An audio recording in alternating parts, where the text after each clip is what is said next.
ночью прошел дождь, хороший такой дождь.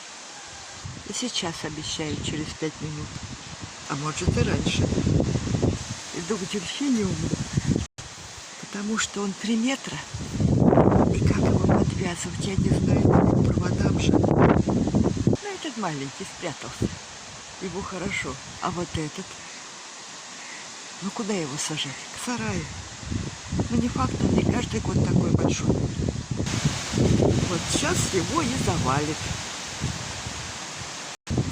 Жалко. Останешься у меня в памяти. Дочка хорошая идет, грозовая. Знаешь что, дружок, держись за провод. Я тебе больше ничем помочь не могу. Косить надо, косить, клевер уже цветет. Но обещали сегодня, завтра дожди. Надо вас как-то к стеночкам. Ну, он там уже сломался. Ну, такие высокие, я не знаю, как привязать. Каждому колышек, что ли, вбивать. Вот колокольчики. Очень устойчивые растения. Колокольчик широколистный. Синенький и беленький. Очень крепкое растение.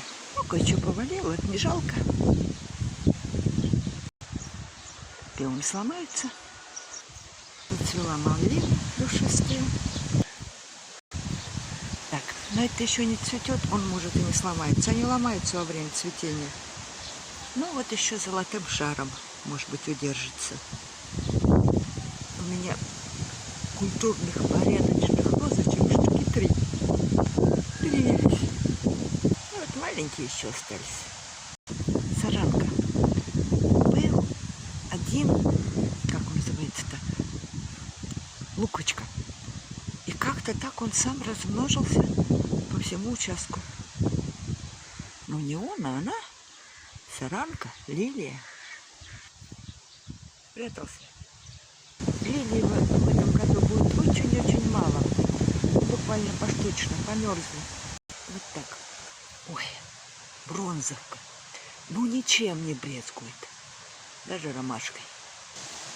А розочка удачно зацепилась за яблоньку.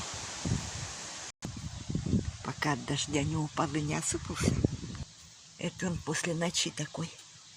Сильный был дождь. Неужели прояснится? Нам 3 дня надо. Ладно, закапала. И этого спасибо. Ромашки повалились. Не жалко, надо выдергивать. Сломал на перстянку. Тоже не жалко, она мне мешала. А вот колокольчики повалил. Жалко. Такие нежные. Но они скоро отцветут. Куда деваться? Дождь все равно нужен. А то жасмин зацвел. Мои лягушата. Ладно, дождик, кажется, начинается.